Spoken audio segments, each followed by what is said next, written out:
Welcome back to Big Ten's best all-purpose players of the 2000s. Our next student athlete was a versatile two-way performer at Ohio State. While in Columbus, he recorded 1,568 total yards and 7 interceptions. Chris Gamble. In the modern era of football, I don't remember ever having a guy at Ohio State that did that played on both sides of the ball, and not only played, was successful at making plays. Oh man, Chris Gamble, the most athletic player on the field. The guy played defensive back like he was a receiver. That's what made him so good, is that when that ball was in the air, he thought it was his, and he went for it every time. Never got tired. He was just like, I'm ready. A guy that could catch the ball on offense and make great plays on defense, could return punts, return kicks. You know, he did it all. He's probably one of the most versatile players that we've ever had. On the reverse, Gamble down the sidelines. Nobody will catch him. Touchdown, Ohio State. Chris Gamble's a throwback to some of the old days of Ohio State where players played both ways. Gamble really exceeded on both sides of the ball. He was extremely effective as a pass receiver, and as a defender, his 40-yard interception return for Ohio State's touchdown in the Penn State game was one of the key plays that season. Intercepted at the 39-yard line. Picked off by Gamble.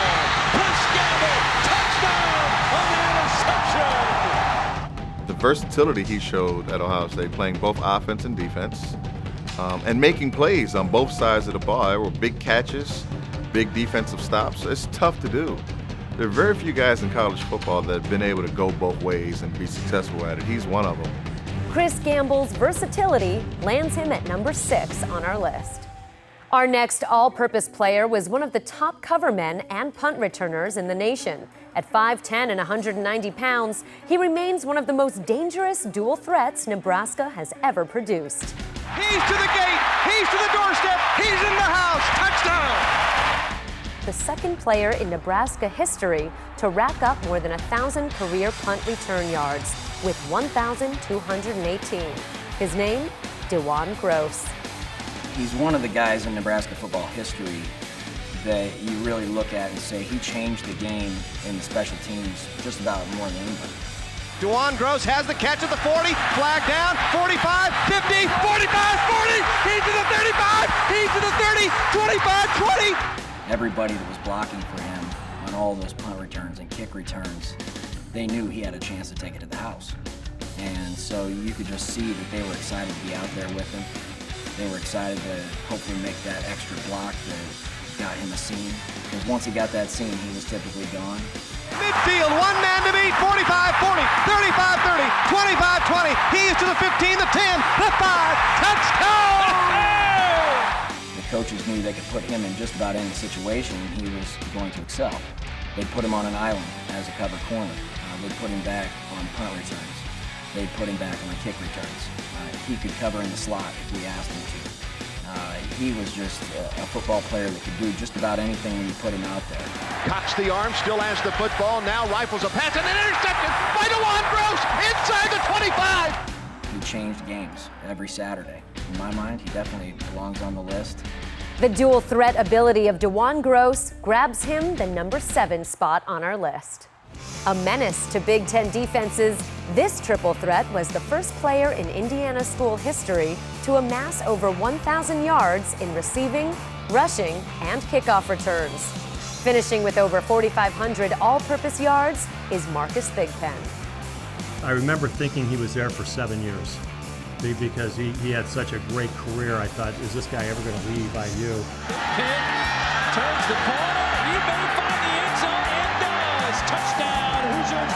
He could do it all. He could catch the ball, he could run, he could make big plays. He was the home run threat Indiana really needed. You always held your breath when you were playing against IU if he got the ball in his hands, because you knew that he could do something that would really hurt your chances to win. One of those guys that on kickoff returns could change the game in an instant. You may have run inside, he was going to go outside, he could bounce it and take it the distance. Marcus Thigpen, nobody's going to catch him. Touchdown Hoosiers. Marcus was one of those kids you particularly enjoyed to hate if you were a Boilermaker fan, because he just seemed to do great things when he got the ball in his hands. He was one of those guys that you knew was incredibly dangerous when he was returning kicks, when he was catching the ball. He just had that next level speed that's just very hard to defend against. And you know, with a young man like Marcus, it wasn't really if he was going to hurt you, it was when and how bad he was going to hurt you. Being a Purdue fan, you know, I was very, very happy to see Marcus graduate.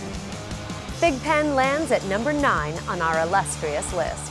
Still to come on Big Ten's Best, where does this Penn State player rank on our list? And we're getting closer to revealing our number 1 Mr. Everything of the 2000s. Stay tuned.